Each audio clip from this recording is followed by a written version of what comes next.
Lonnie Mims is going to lead us in the pledge tonight. If we'd all take a stand. Come forward, Lonnie. I pledge allegiance to the flag of the United States of America and to the republic for which it stands, one nation, under God, indivisible, with liberty and justice for all. First, do we have the Roswell swim team here tonight?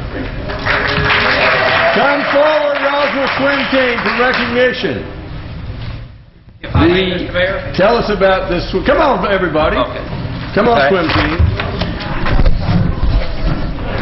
Thank you, Mr. Mayor. I'm Morgan Rogers with the Roswell Recreation and Parks Department. We're here tonight to celebrate another outstanding year for the Roswell Adult Swim Team. As the team makes its way to the podium for the much anticipated Warm and Fuzzy, I want to make sure that you know the story of how we got here. In 1949, Fulton County built Roswell's first swimming pool at Waller Park. Just for clarification, I said Fulton County built Roswell's first pool in 1949. Somewhere in the early 60s, the pool had problems, foundation problems, and had to be filled in. In 1969, the city of Roswell purchased 63 acres on the outskirts of Roswell that became the Roswell Park. In 1974, the citizens of Roswell passed a $385,000 bond referendum to build a swimming pool and a bathhouse. In May of 1975, 40 years ago this May, our beloved swimming pool was open. It has served the community well, and we continue to be proud of it. Standing on the shoulders of those folks many years ago that understand what quality of life meant and made the necessary investments, I would like to congratulate the Roswell Adult Rapid Swim Team for winning the Atlanta Adult Swim League Championship in 2004. We have with us tonight Matt Murphy, head of the Adult Swim League for the Atlanta Swim Association. He's going to be making a special presentation on behalf of the Swim League. Matt? Thank you very much. Mr. Mayor, this is the third opportunity I've had to come in front of this council and present a trophy to this team. It's an extreme achievement that this team has made, and there's two main reasons, I think. And I think it's because of the amazing Parks and Rec department that y'all have created here in the city of Roswell, and the leadership of Russ Thomas and everything that he does for the swimming and diving team. Both on the youth level, on the adult level, and now he's getting involved in the high school level with Roswell High School. So those two things is the tremendous reason why this is a three-peat for the Roswell adult team. And someone said something about 4, but I'm not sure if that's going to happen next year. But we'll see. Hopefully I'm back here again. But on behalf of the Atlanta Swim Association, I'd like to present the Roswell adult team with the 2014 championship trophy.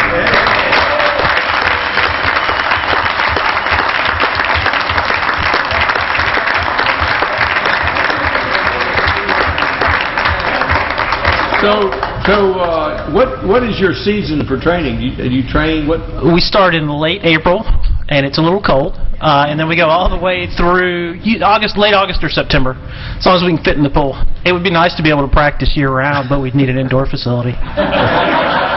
So how many of our adults were swam competitively before they reached this? We have a good mix. We have some folks like myself. I never swam competitively, so we've got probably about half the team like myself, and then we've got folks who are world ranked currently in Masters as well. And we've had former Olympians swim with us. I don't know if you know Alan Sergio. He swam with us a couple of years. He swam for Jamaica, or not Jamaica, Haiti.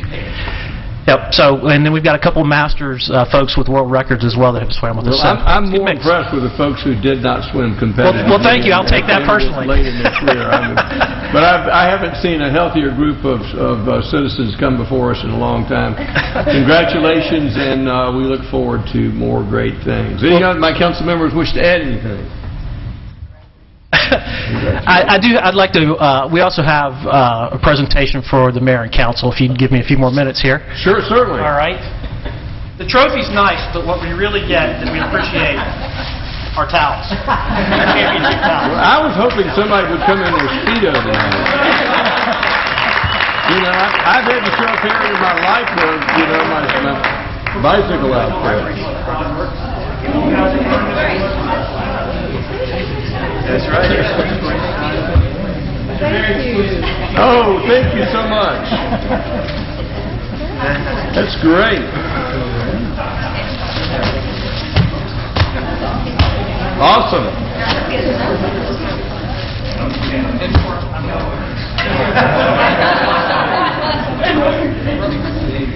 Yeah, I've got one more. I'd also like to challenge the mayor and council to join us this year.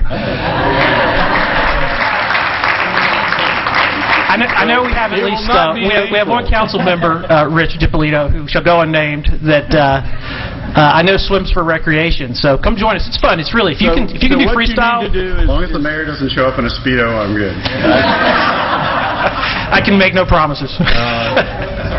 Well, if you will make it when the weather gets warm, like June, July. You can come to one practice if you like. We'll take that. June, well, let's wait till it gets warm, and then we can try to turn them out for practice. It's a deal. Special invitation. But I think it would be wonderful for this council to all show up and at least see if we can make one laugh. Excellent. Councilman Orland. And I just want to say you've really inspired us. So, keep it in the back of your mind. We're going to work on that indoor pool for you. Excellent. Thank you.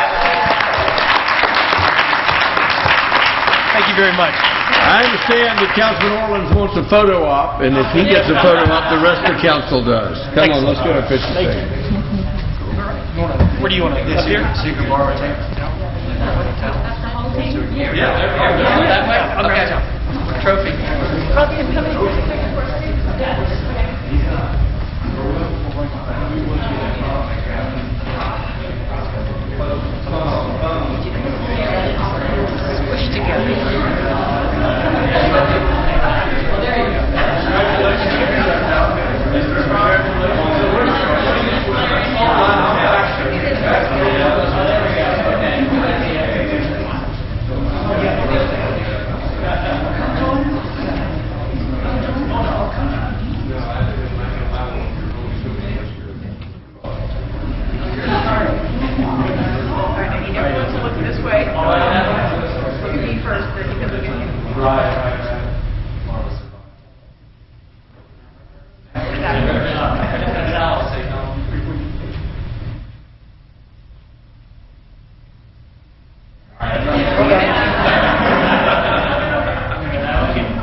I understand that our K-9 is chasing criminals, so he will not be here tonight, which brings us to our back to the consent agenda. Do we have a motion to approve the consent agenda? Motion by Councilmember DiPolito. Is there a second? Second by Councilmember Diamond. Does anyone in the audience have any questions regarding the consent agenda? All in favor of the motion, raise their hands. Passes unanimously. Yes. I'm abstaining since I was not here. All right, abstaining from that. Councilmember Wynn is abstaining. It's good to have her back. Which brings us to Recreation and Parks Department Liaison, Councilmember Betty Price.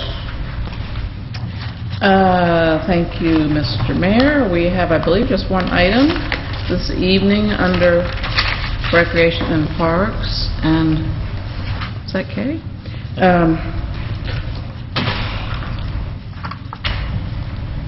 And the item is, I'm just a little confused because it's not Morgan. Approval to accept the Community Cultural and Arts Assessment Plan Imagine Roswell Arts and Culture 2030, and Kayla will present this. Thank you, Councilmember Price. And normally you would see the Department Director, Morgan Rogers, but since he was not the Department Director for the whole time, and I've been involved with it, I felt like it was appropriate.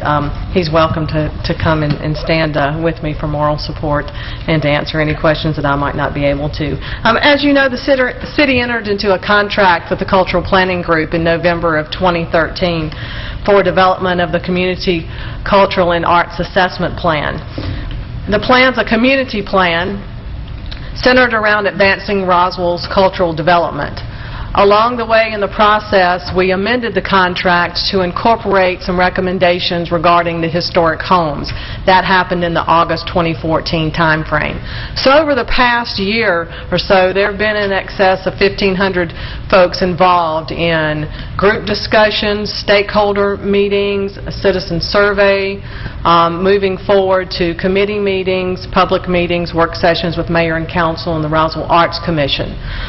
Through it all, there's been a group to guide the development of this plan through the process. And I'm not going to read their names, but I do want to put them up here on the overhead. And some of them are probably here tonight.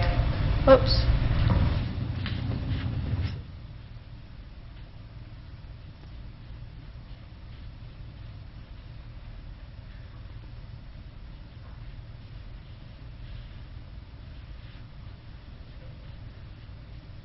Oh, well.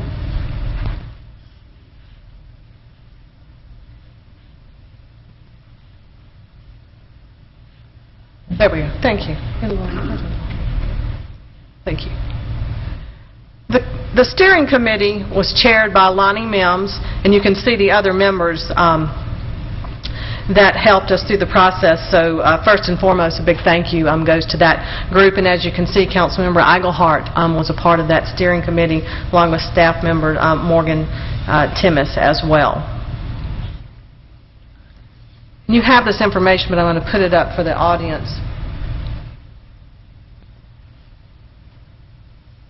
So the plan that's before you tonight has 8 different strategies, goals with accompanying strategies that are a part of the plan. The first one is to diversify the range of arts and cultural programming offered in Roswell. The second one is to improve information and communications about arts and cultural offerings. The third, develop a public art program. The fourth, develop more diverse and sustainable funding for arts and culture. The fifth, support the development of Roswell's for-profit creative sector. Sixth, support K-12 arts education. Seventh, develop arts and cultural facilities in Roswell. Number 8, reconfigure the structure and management of historic and cultural programs to improve their effectiveness. All the plan initiatives will not be led by the City of Roswell, the government, but will be led in partnership with a number of community stakeholder groups and partners that will be identified and are identified in the implementation plan to help take the lead on some of these initiatives.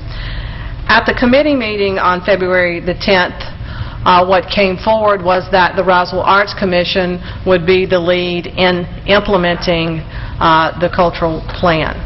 There were also some priority initiatives identified at the committee meeting.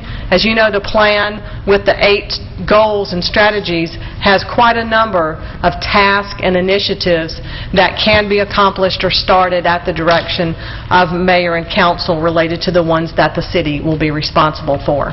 Out of the committee meeting came 4 particular initiatives that the staff will be working on should you approve for us to move forward in such a way.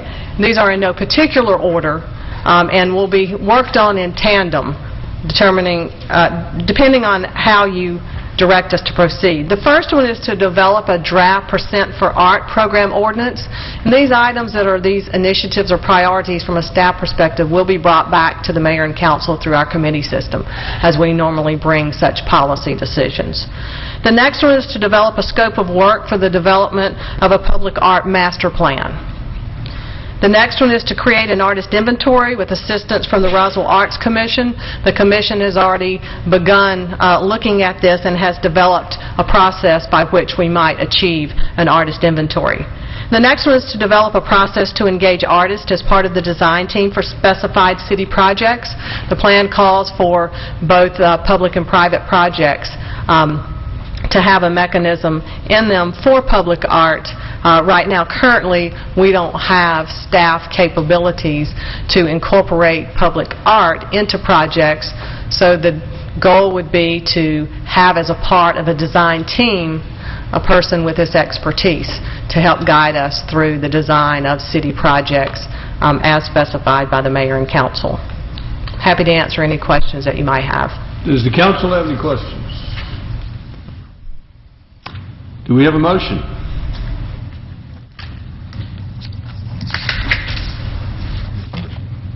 Yes, move to accept the City of Roswell Cultural Master Plan.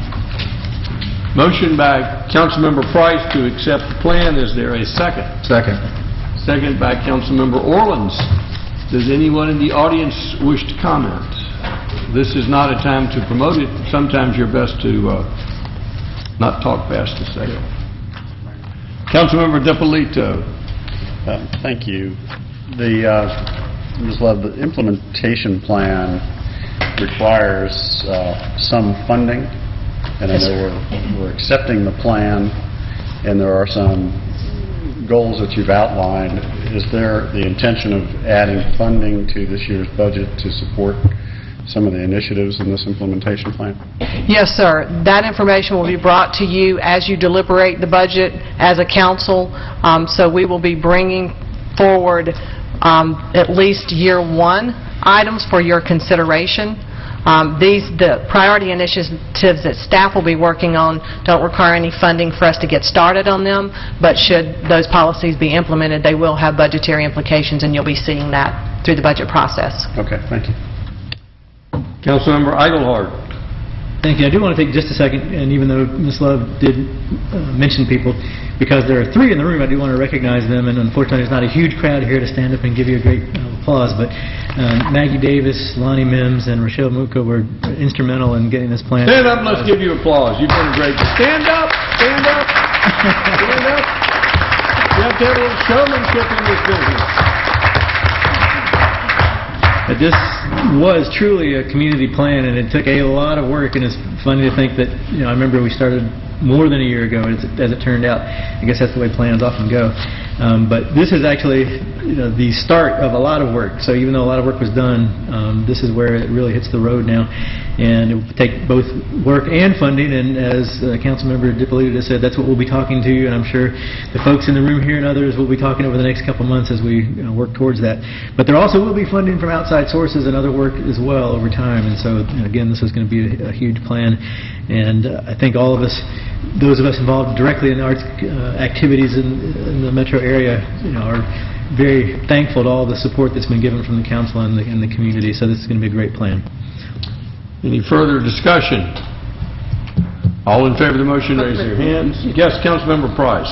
Yeah, just want to say that I think as many people as had input into this are as many creative ideas that come forth from our residents, and there's really no end to the creativity in Roswell. We're unique. We've always been unique, and we will continue to be unique and lead in the area that delights the eye, the ear, the spirit, and the mind. So I'm just very excited about the possibilities that will come in the future. Thanks to all. Councilmember Diamond. Yes, I'd like to piggyback on that and thank everyone as well. This has been a huge leap for arts in our community, and I was really struck by the benchmark cities. On page 39, there's a list of 6 cities, Roswell included, and what their general fund budget is compared to their population, and virtually all of them, and these aren't cities that are vastly cost of living wise more expensive than we are, perhaps Scottsdale, maybe some, but each of them spends $1,000 to $1,200 per capita on their citizens, and we spend about $770, so $717 by my calculation. So, while we're doing a lot of great things with the money we have, I think we need to recognize what a value it is to live in Roswell with a quality of services, and it certainly gives us room to work harder on the arts. Thank you. Any further discussion? All in favor of the motion, raise your hands. Passes unanimously. Kay, I did have two questions. We're talking about the fire station and making that a pilot project. When do we anticipate seeing the project part of this come back to committee or work session? It will be to you in a couple of months. So the RFQ for design is on the streets and will be coming to committee. Well, we had the first discussion was the amount and how it would be going forward and how it would be approved, and that process hasn't been approved. Correct. So when does that come to council? I don't know when that will be to you. I would suspect, based on what I know right now, that the fire station will be coming to you before the policy overall would be coming to you. Well, because we will have to get some direction on how you want to proceed. This fourth initiative related to developing that process to engage artists as part of that, that is what would happen from a staff perspective that we see as part of the design team for the fire station. Related to funding, that budget was set well in advance of this. So staff's desire would be that we got money appropriated for that. I know there's some different schools of thoughts related to taking money from the existing budget to further the public art. I'm trying to get a timeline here. Couple of months will be to you. Within the next couple, I don't know if we'll make it for March since Well, this is... we needed a process. We needed to, there's a discussion of how much money, where it comes from. Correct. A discussion of how the proposal is defined, the public art portion, and then finally how it's approved. Our goal is to have that to you by April. I don't want to commit for March because the meeting is March 10th. So we're looking for April to try to have something for Yes, sir. council's consideration. You will have something in April. If we can get it sooner, we will. But I don't know that we can achieve that. I know also one of our goals this year is the reorganization of the cultural arts and historic affairs. Yes, sir. When do we think that's going to be coming forward? You will be seeing that in a budget work session. So we will incorporate that with personnel. You will see that in the March timeframe. All right. Just trying to get my time frame. And All I'm right. sure that will bleed over into April. I know there'll be a lively discussion, but I'm trying to I know those are two preliminary items that need to be looked at before we move ahead. Moving right along, we're to the Transportation Department Liaison, Councilmember Nancy Diamond. Thank you, sir. This item is approval to amend the personal transportation vehicle ordinance to change the effective date, and this would be the first reading, and Mr. Eisenbrack is here to explain. Thank you, Councilmember Diamond, Mr. Mayor, members of the City Council, and Councilmember Wynn. It's great to see you back. It's good to be back. Thank you. This is a very simple item. I can assure you the staff is working hard to implement your guidance of the golf carts. However, we need a little bit more time, and so we're asking that this effective date be moved from March 1st to July 1st. If you would read the ordinance, Mr. Davidson. Thank you. This is an ordinance to amend the ordinance, to amend the Code of Ordinances of the City of Roswell, Chapter 22, to amend existing Section 22.7.2 and 22.7.6 to allow operation of personal transportation vehicles, motorized carts, as defined by OCGA 40-1-143.1, upon the public roads of the City of Roswell having a speed limit of 25 miles an hour or less, and to allow the use of personal transportation vehicles, motorized carts, as defined by OCGA 40-1-1, upon designated multi-use paths, as adopted on December 8, 2014, to change the effective date from March 1st, 2015 to July 1st, 2015. If approved, this will be the first reading. Does the council have any questions? Do we have a motion? Move to approve first reading. Move to approve the first reading to move the effective date to July 1st by Councilmember Diamond. Is there a second? Second by Councilmember Wynn. Does anyone in the audience have any questions or comments? Any further discussion by council? Councilmember Price. We've had a lot of discussion about the particulars of this, so is that going to come back to committee, or how are we going to move forward with the specifics? there will be some other discussions at committee as we begin to field this. But the urgency was because the effective date was March 1st. We needed to get this on tonight, and then we're going to have a special called meeting on Wednesday for the 2nd in order to make this effective. Otherwise, we go live March 1st. So this will give us a little bit of time to work through some of the details. Right, so you'll be coming back to the next committee Yes, meeting? ma'am. Great, thank you. Well, the next committee meeting is when we're actually going to vote on this. I mean the next month? March? Yes. There's multiple departments involved, and I can't speak for all of them, but yes. Any further discussion? All in favor of the motion, raise their hands. Passes unanimously. Now we're on to the Environmental Public Works Department Liaison, Councilmember Rich DiPolito. Thank you, Mr. Mayor. This is approval of a resolution to accept a 319H fiscal year 2014 grant in the amount of $361,045 from the Georgia Environmental Protection Division, and approval of budget amendment 50743200-02-23-15 in the amount of $180,523 to establish the grant project account. This will be presented by Dan Scalzi, our Director of Environmental and Public Works. Good evening. Thank you, Councilman.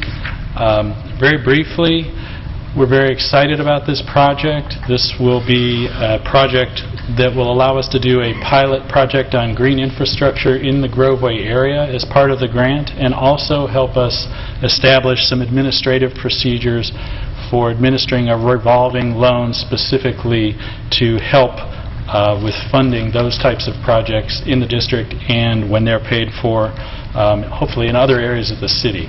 This is an area that we're going to be talking more about in the future, and I'm very excited that the city's been awarded this grant by EPA and EPD.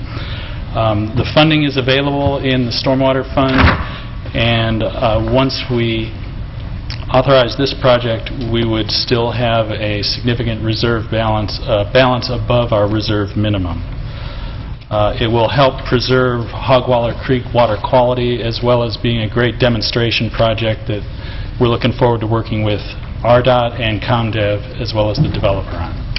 Now, the green infrastructure you talked about, is it correct that a big part of that would be pervious sidewalks and streets? Yes, sir. The two principal constraints on the project involve pervious pavers and that it be in the Groveway area. And within that, we have some flexibility to find the optimum location and application for that we're working with Steve with. Does the council have any questions? Councilmember Price. This does not include any rain gardens, does it? There's no specific mention of rain gardens that I recall from the grant application. It specifically cites the porous pavers. I'd have to double check to be sure, but I believe it's porous pavers in the right-of-way that we've targeted. Okay, I just hope we don't move forward with any rain gardens until we assure ourselves that the engineering of those is sound, because it seems like we've got some that are having a little problem draining. Agree completely, and one of the points about the grant program is it is a relatively slow-moving program. We have the ability now to go into preliminary and detailed design of exactly what improvements will be completed as part of the pilot project. So I can assure you we won't include any rain gardens if that's a concern. Great, thank you. Any other questions? Councilmember DiPolito. Thank you, Mr. Mayor.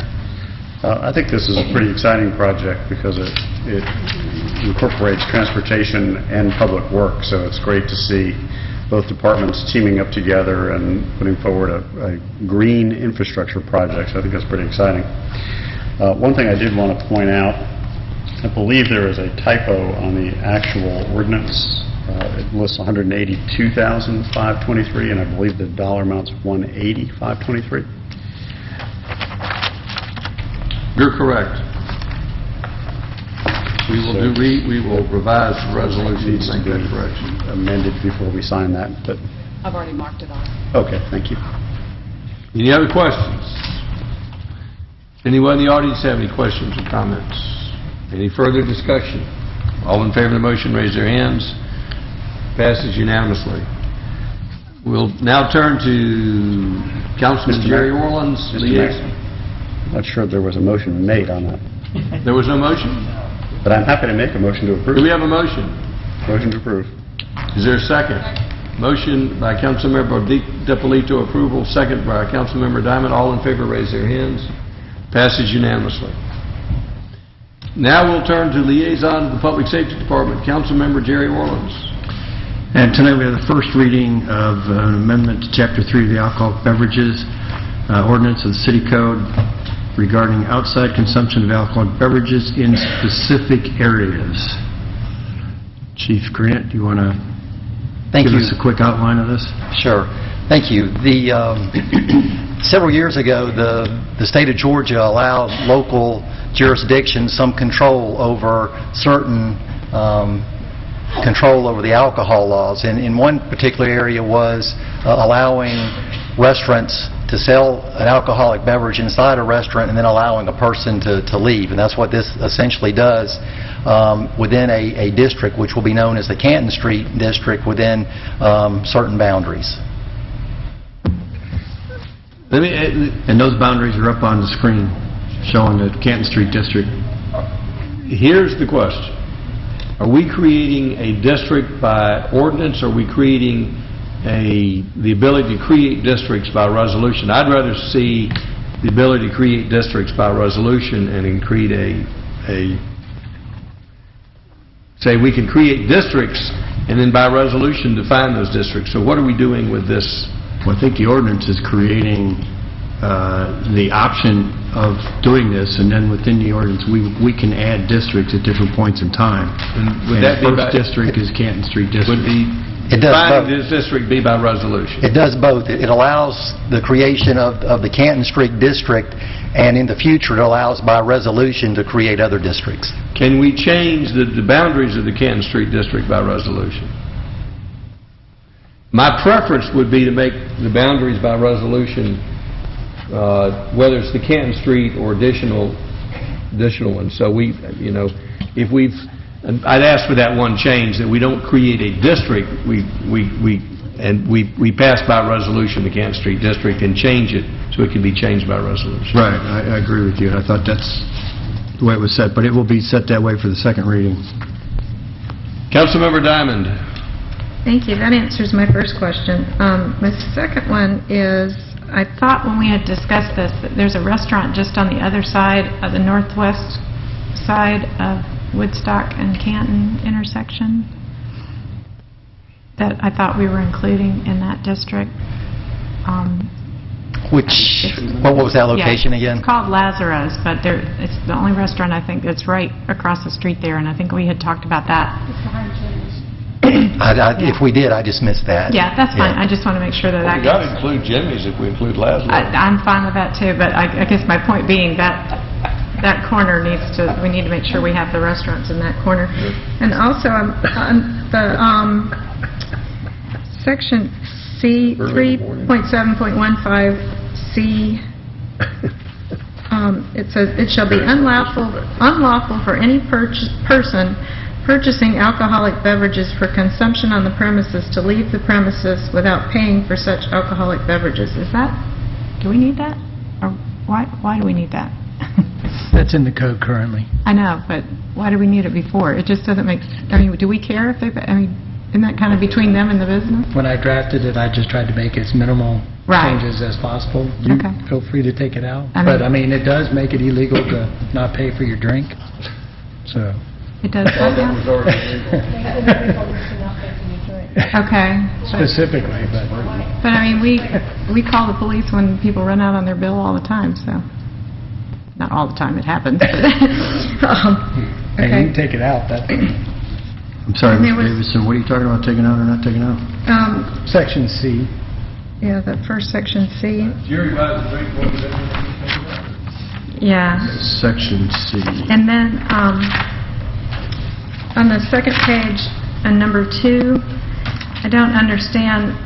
I get the one person per drink, but it talks about buying 2, but only taking one, or I'm not real clear. I believe the intention there is if you're out on the street, you can only have one drink, but it's not uncommon for one person to walk into a restaurant, like a Live After 5, and the other party of that couple would still be outside, and it would allow a person to go into a restaurant, buy 2 drinks, walk back outside, and give that drink to another. So if the bar's crowded, you can pick up. Right, but it says no person shall remove at one time more than one beverage per person. Okay, I get where you're going, I'm just... The other person would have to step inside to get the drink. Okay. I think the sentence is just kind of, maybe I'm just reading it wrong, but it just seems... No, I read it the same way, and I thought it was very strange. I think we need to clean that up for the second reading, because it really doesn't make sense. You're talking about 1 drink, you're talking about 2 drinks, and I would think that the person would have to come inside the restaurant to carry out the second drink anyway. Well, and even if they don't, I think it's just a sentence structure issue that's resolvable. But yeah, I think Mr. Davison can clean that up for the second reading. We'll clean it up. We'll sober it up. Thank you, Mr. Mayor. To Councilmember Wynn's point, I don't see why they can only dispense 2 drinks to one person. What we're really concerned about is it being taken out. So if somebody wanted to buy 4 drinks for everybody they were with, then I don't know why we wouldn't allow that, as long as they're just taking 1 per person out of the establishment. So I'd take out the first portion of that, because I don't know that dispensing is relevant. Councilmember Wynn. To follow up on that, seriously, I can carry 4 drinks. That's my day job. Y'all just don't know that yet. But I think that should be changed, because if I have 3 friends outside and I carry the drinks out and I hand them to those, then I can be actually breaking this law. And so I think we need to clean that up. And I'm sorry that I have been absent as long as I have, but I know when we talked about this, we were talking about doing this citywide for all of the restaurants in the city. So I'm assuming that we're just using this Canton Street area as a pilot project to see how it works before we go citywide. And is that assumption correct? Well, we did. No, the idea was not to have a citywide district, but to have restaurant districts, so that you couldn't walk out of the restaurant on Canton Street and jump on your motorcycle and drive to TJ's and still be within the district. Yeah, I understand that, but I'm just saying, we're just starting with the Canton Street, and then we'll use that as a pilot and move forward on basically we wanted to start with Canton Street as a pilot area, and then the discussion in our work sessions was, if there's another area that is a walkable area that would make sense for this, and come in, and that's what we're talking about by resolution, amend and create another district. Maybe there's a particular shopping center or area that has 4, 5, 6 restaurants, but what we didn't want to do was, where there's a one bar, one all by itself, of necessarily having a district there. So we created it to have districts available that we can create in the future. Okay, I would throw a little something out. Maybe it won't be for this one, but for future, is that where I live, I border Alpharetta and Johns Creek. So I can actually go to a bar in Johns Creek, order a drink, and then cross over and go into Roswell, which could become a district. So we're going to have to watch for that too. If you buy it in another town, or if you buy it outside of the district, can you carry it into that district? And that's just something that I think we need to look at later down the line there. Well, and that could just help our funding in our court system too.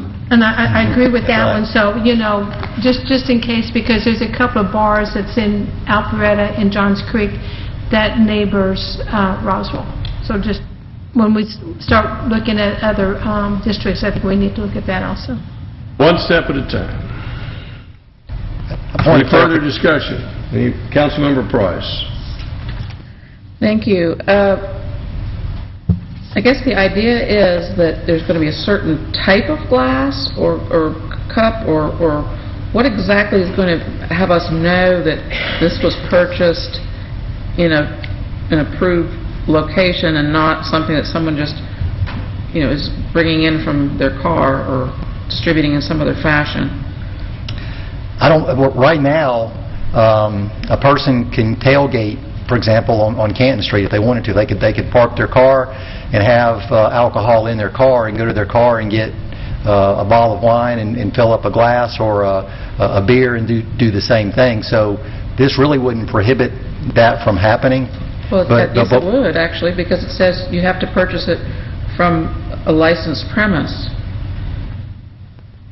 You couldn't purchase it from an unlicensed premise. Right, but it doesn't mean you couldn't bring it from home. We currently don't have an open container law. Yeah, there is no open container law, so regardless of where it came from, we cannot The intention is we don't want penalize people taking glasses which create and cans which create a litter and safety problem greater than plastic and, it prohibits drinking from cans, bottles, or glass. So what are they drinking from? So essentially a plastic cup. or a paper cup. And that's Or a not paper cup. litter hazard? I mean, that's... It is a litter hazard, but I would rather step on a paper cup than on a broken glass bottle. Okay, so there's And that- nothing in this that prohibits you from pulling up your car, parking on the street, and passing out drinks to people? If you were selling them, it would prohibit it, because that's state law. Yeah, you wouldn't be able to sell them. I'm not sure that if it would be illegal just to distribute them, But you could pull up and have your own just like sort you of can right private, now. Just like you can right now, You yes. can right now. You cannot sell or serve under our ordinance without a license. Okay, so you could not can't have a pull up- tailgate party on Canton Street. They would have to pour their own. They could pour their own.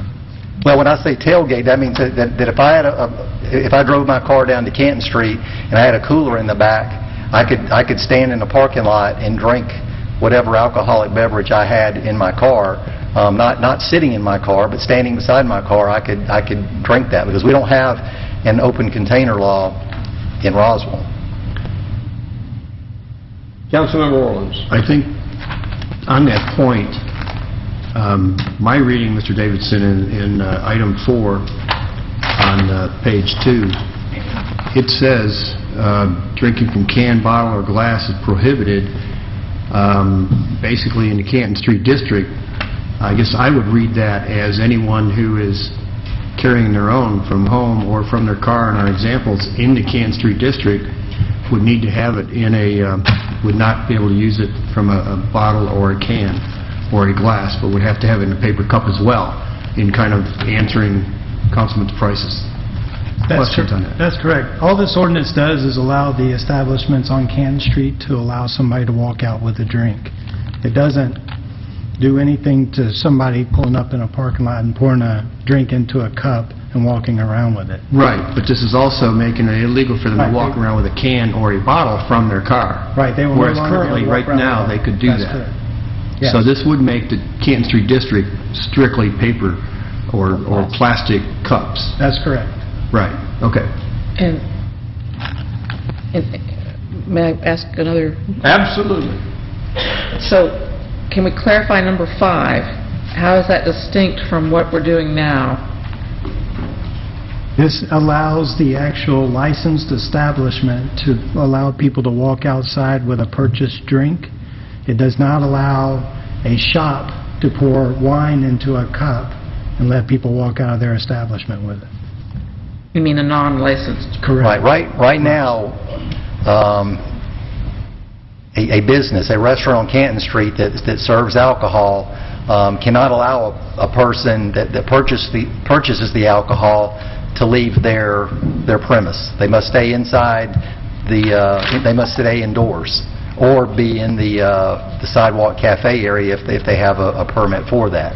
What this allows is for that restaurant to sell someone a drink and allow them to walk outside with that drink. Okay, I guess I'm a little leery as to other sources of alcohol or persons having their own alcohol and I'm just looking to the problem, Right. situation where we get into levels of excess. Yeah, this ordinance doesn't change the way we handle that right now at all. Okay, It's- so that's it's not- covered elsewhere and But it's not covered. It's not covered. not covered at all. Well, then this would imply, though, that you cannot just get out of your car, pour a drink into a cup, and walk down Canton Street. That's how I read number 5. Mr. Davidson. No, this is for purchase. They must be purchased from one of those establishments.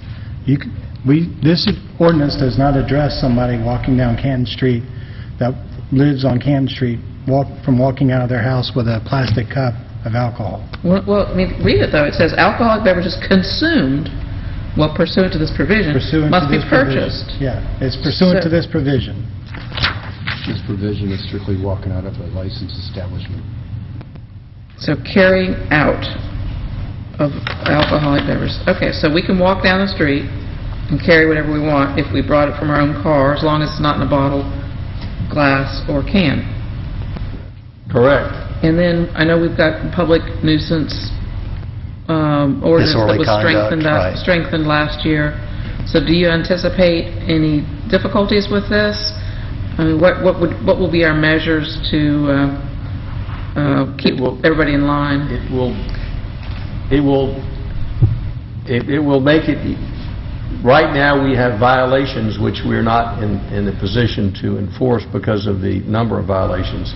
This will allow the policemen to do their job without upsetting a lot of people who are already doing things. As far as keeping a control on those things, I think two things do this. One is the limited hours. This does not go into the wee hours of the morning. Do we have time limits on these districts? Only during the hours that they can typically sell alcohol. So, again, it's not 2 and 3 in the morning. Right. Could we limit the hours of this if we felt that we had problems with late night? Sure. And could we not only make a district as far as area, but as to time? Does that include that possibility, Mr. Davidson? You can limit the time if this council so desires. Could you do that by resolution, or do we need to change the We'd ordinance? have to change the ordinance per se. I would suggest we change the ordinance in the second reading to say on what hours you could do this, because we're really talking about, well, it's the festival time, and I think that helps.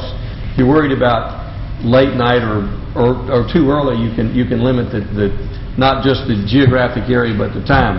We don't want folks at 8 o'clock in the morning pulling this off. Not a good, or at 1 o'clock at night. Well, and, currently, we've got a Live After 5 set up to go to 11 o'clock for both noise and street blockage. We might limit it to those hours. 11 or 12, whatever. So we might, Mr. Davidson, I'd suggest we consider that. But as far as how do we keep control over this, I think by controlling the hours and controlling and having a police presence, and we have done a good job up to this time, and I am confident with the good citizens of Roswell we'll continue to do a good job. Yeah, we have an adequate police presence. I don't think it's overbearing in the area when we have a major event. We do have problems now, as not just on Canton Street, but any place alcohol is sold. At time to time, we do have issues from people drinking too much. That does happen, and there are laws against that, so passing more laws isn't going to prevent that. Well, and Chief, you're saying you have presence during like a Live After 5 and certain events. This will be ongoing every night, so we won't have that kind of presence. We'll have a normal presence that we would any night in the city, so how does that come into play? Well, it really will depend on the number of people that are in the area.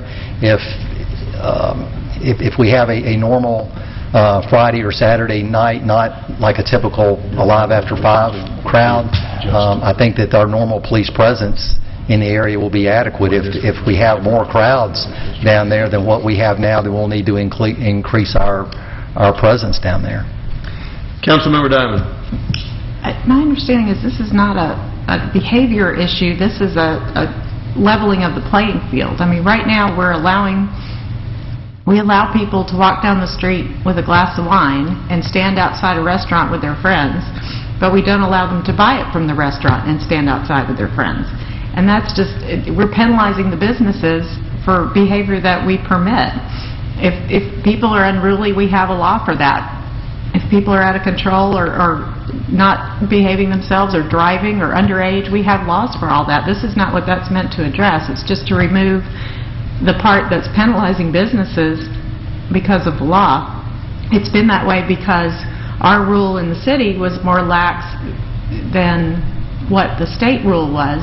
But now the state law has changed, so we're matching our ordinance to the state law, which is everybody gets treated the same. You can stand on the curb with that drink, whether you bought it in the restaurant or you brought it yourself. That is my understanding. Am I missing something? I think you have it Thank you. concisely. Councilmember Price. My other concern is during our Live After 5, we sort of have two major areas that are connected by a trolley. So, and it looks like, according to number 10, that if they were to hop on the trolley and go to the other end of town by the square, that they could not walk into the park carrying this drink? Mr. Davidson. If they went to the square, Yes. they couldn't take it out of this district right here. So they cannot get on the trolley and No. leave Canton Street District with their drink? That's correct. Okay. Is that something we do or don't want to encourage, discourage? I look at this as a pilot program. If the council wants to join the two districts together, would they have to be contiguous in territory? They're just trying to pilot. Yeah, I know. Does the district have to be contiguous, or can you have a district which has two separated geographic areas? So if you want them to be able to go from district to district walking, you would have to have contiguous districts. Then you'd have a space that they were outside of, that they couldn't carry. Or drive, for that matter. They'd be You're not supposed to drive anyway. Well, I mean ride. Not supposed to ride with an open container. No, ride in the trolley. I just don't want to see the trolley driver, having to enforce, you can't get on my trolley with a drink or something. I mean, maybe they're doing that now, I don't know. Let's take it one step at a time. We're relaxing what we currently have, and let's see how it goes. Well, again, I don't want to see us, focus so much on Canton Street that part of our current festival would be also compromised, or there are several establishments at the other end during that festival, and I would guess that they would like to be included if they knew about this. By resolution, the council can easily make the square another district. Or if the council wishes to, they can make a larger district and connect the two. I would like to amend this to include anything connected by either trolley or pedicab during certain festivals, which would include Live After 5. I think you'd need to actually identify the areas to say include by, if you got in the trolley, you could stop anywhere. I mean, the trolley could go anywhere. It could go to anywhere. I think they have defined stops, though, don't they? They stop right here at City Hall, too. Well, maybe we can work something out between now and the second reading. We'll work on it. Any other further discussion? Councilmember Diamond. I have a question. Can you ride in a vehicle on the street with a drink in your hand, an alcoholic drink? It's my understanding the driver cannot have a drink. Right, but other people in the car can? Did not know? Okay. That solves my second question then. Thank you. Is that not right? Any other questions? I thought you could not have an open container in a car, period, in a vehicle. Yeah, the open container law, you just hand it to the... But I think there might be a difference for like limos and trolleys and stuff. We'll look into it. I know that many we'll check limos into I've that. been in seem to have alcohol in. So I didn't partake of it, but it seems like either they all breaking the law or they know something we don't. We'll look into it. Any further discussion? Do we have a motion? I move for approval of the first reading with suggested comments from tonight. If you could summarize those suggested comments. We will for the second reading. So it's open to additional items, and we'll work on that. And Kay, given the number of suggested comments, this needs to come to committee. The one I do want to clarify is that a lot of comments kind of in jest and otherwise for the number 2 versus 1 versus 4. And I guess to simplify this thing and make it clear in everybody's mind, I would suggest, and you can give your feedback to David Davison between now and the second reading, but in that section 2, I would take out the 2 drinks or the 4 drinks that if you're getting drinks for other people, I would think the people would come inside at least to carry their drink out. So I think if we keep it simple of 1 drink leaving a premise per person, it's probably easier to everybody to understand. So I'll take that approach unless you guys really give different opinions to David Davison. Kay, make sure this comes on a committee agenda before it comes back to council. We'll bring it to the March 10th committee. We have a motion and a second. Have we voted yet? No, we have a motion. We don't have a second. Motion by Councilman Orleans. Is there a second? Second by Councilmember Wynn. Does anyone in the audience have any questions or comments? Any further discussion by council? All in favor of the motion, raise their hands. Passes unanimously. Thank you. We're to our city attorney. Thank you. The first item I have is another alcohol ordinance amendment to change the size of stores that can sell alcohol in the Parkway Village. And with your permission, I'll have the second reading, Mayor. Please read. Thank you. This is an ordinance to amend Chapter 3, Alcoholic Beverages, Article 3.4, Location of Sales of the Code of Ordinances of the City of Roswell. Now, therefore, the Mayor and Council of the City of Roswell, pursuant to their authority, do hereby adopt the following amendment. Chapter 3, Alcoholic Beverages, Article 3.4, Location of Sales, Section 3.4.1, Zoning Requirements, existing licenses of the Code of Ordinances of the City of Roswell, Georgia. It's hereby amended by deleting Section 3.4.1 in its entirety and substituting, therefore, a new Section 3.4.1 to read as follows. Text of which is incorporated herein by reference, and if approved, this will be the second reading. Can you give us the gist of this amendment? This basically lowers the size requirement for a malt beverage license package license holder in Parkway Village to 24,000 square feet from the original square foot requirement of 30,000. So this is for a food store, supermarket, so they can be smaller. Parkway Village, correct. In the Parkway Village. Does the council have any questions? Councilmember Orleans. Mr. Davidson,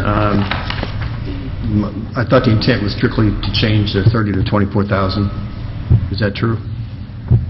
Yes, and to clean up an error when we did the UDC switch over to the code. But yes. My question is why we're removing the 200 feet of the intersection of King Road and Highway 92. That was part of Councilman DiPolito's motion at the first reading. Well, I guess I'm trying to understand the logic, because when Parkway Village was put in place, we were trying to keep small places and selling a lot of that stuff through the Parkway Village, and the whole intent before it was even created was that King Road and Highway 92 was like the main corridor intersection that everyone felt would develop. And so that was allowed within the 200 feet there, but there was purpose for not allowing it throughout the whole Parkway Village. So I guess, unless Mr. DiPolito can maybe explain the thought process, I think we should leave it in from what the original Parkway Village setup was. If you could explain to me again why we said you couldn't have a 24,000 square foot grocery store within 200 feet. It had nothing to do with this grocery store size. What it says is that you had to have the minimum size of 30,000 before anywhere in the Parkway Village, or be a CVS drugstore of 8,000 square feet. The intent was to avoid proliferation of alcoholic small shops and so forth, liquor stores and things along the Parkway Village, except in the commercial center, which was designated to be King Road and Highway 92. That's why the provision was in there to allow these things within 200 feet of the intersection, because the intent was that would be the commercial hub of the corridor, and the rest of the corridor would not be in that thought process, design, multiple liquor stores and so forth. So I guess I'm going back to the question of what Mr. DiPolito's thoughts were on taking it out. I thought what it says was you could not have alcohol sales within 200 feet of that intersection. So you were saying what it currently reads is you can have smaller liquor stores within 200 feet of that intersection.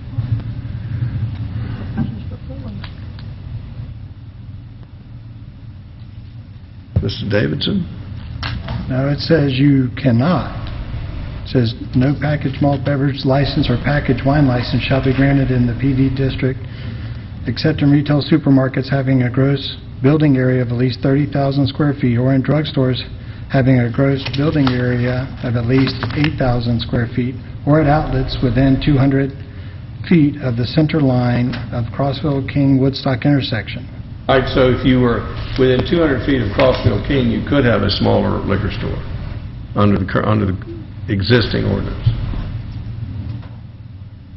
I'm trying to figure what's the existing ordinance say. Right, that's what I just read. Under the existing ordinance, you could have a package store within 200 feet of the intersection of Crossville, Woodstock, and the Parkway Village, but nowhere else? I read it to say you cannot have it within 200 feet of the center line of Crossville, King, and Woodstock. Well, see, Councilmember Orleans was, what I understood you to say is you could. I'm trying to reconcile these. I wasn't here when it was originally drafted, but... Mr. Mayor? Yes, Rich. Yeah, the way I read it is you cannot have a package store, and this exclusion was that you could have it within 200 feet of the intersection, which now is completely built out, and you couldn't literally have them there anyway, so it seemed extraneous. And then the second sentence talked about service stations were exempted as well, except for if they met all the other requirements. So Yeah, that's a part. The language is confusing, and we just thought, let's just clean it up and just take it all out. Yeah, that's the part I was thinking about, was the service stations and so forth in the Parkway Village in that area. I believe in keeping things simple enough that I can understand them, and it's tough right now. Well, and the original language said you couldn't have one at a package store except if they met all the requirements. Well, you can't have one anyway unless they meet all the requirements, so it really, the sentence had no effect. So we said, let's just take it out.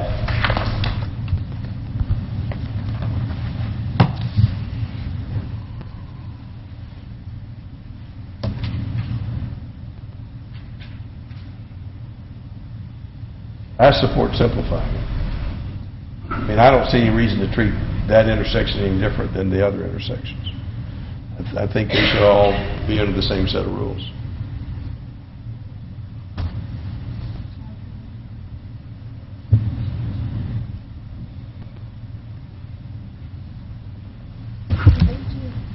Councilmember Orleans. Simplify it. Simplify it, all right. Do we have a motion? Do we have a motion to approve it as read? Move to approve. Do I have a motion? Move to approve. Motion to approve is read by Councilmember DiPolito. I second it. Second by Councilmember Wynn. Does anyone in the audience have any questions or comments? Any further discussion by council? All in favor of the motion, raise their hands. First reading is passed. So the second reading is passed. Next item, please. Thank you, Mayor. The next item I have is approval of an amendment to the Georgia Municipal Employees Benefit System, GMAB's Defined Benefit Retirement Plan, and approval for mayor and/or city administrator to sign the necessary documentation. This is the first reading. This is an amendment to our retirement plan, which will provide updates to the plan to comply with some federal regulations, PPA, CART, WR, ERA, and other applicable federal laws, and to provide for a one-time plan amendment. Gives us more flexibility. Yes, sir. Do we have a motion to approve? I need to read the ordinance. Wait a Please minute. read the ordinance. Hold it. Yeah, I have to. Please read the ordinance, and we'll take questions. Thank you. This is an ordinance to amend and restate the retirement plan for the employees of the City of Roswell, Georgia, in accordance with and subject to the terms and conditions set forth in the attached adoption agreement and any addendum to the adoption agreement, the Georgia Municipal Employees Benefits System Master Plan document, and the GMABS Trust Agreement. When accepted by the authorized officers of the city and GMEBS, the foregoing shall constitute a contract between the city and GMABS, all as authorized and provided for by state law, and if approved, this will be the first reading. Councilmember Price, do you have a question? Not having gone through this with a fine-tooth comb, though, I'm a little concerned because it states that it's a new plan. What does that mean? Because I thought we weren't doing any new defined benefits plans. This is basically changing our old plan just to be in compliance with new federal regulations. It's going to be required by 2017. We're getting a jump on it. And then we're also doing a one-time plan amendment. So does this only apply to the employees who are covered as a defined benefit, or Yes, does ma'am. it change any new hires or No, people on defined? No, this does not change the eligibility for any new hires. Okay, what percent of our employees currently are on a defined benefit plan? I don't have that. I can get that to you, but I'm not sure of the percent. It was changed in 2011, is my understanding. And the urgency of this is because? It has to do with a federal law, federal regulations. And I guess my question really is, why did this not come to committee? I think it came on an informational item. It was not discussed at committee. It has a very limited impact.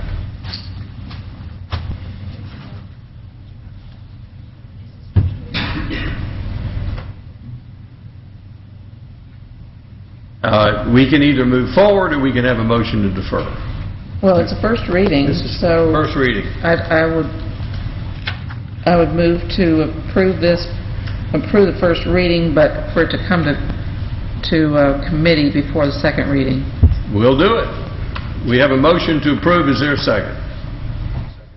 Motion approved by Councilmember Price, second by Councilmember Orleans.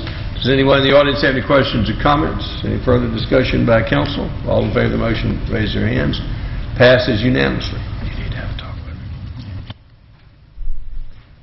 The only other item I have is a recommendation for closure to discuss personnel litigation and real estate. Do I have a motion? Motion by Councilmember DePolito. Do I have a second? Second by Councilmember Wynn. All in favor, raise their hands. Passes unanimously. We're adjourned. Do not forget your towel.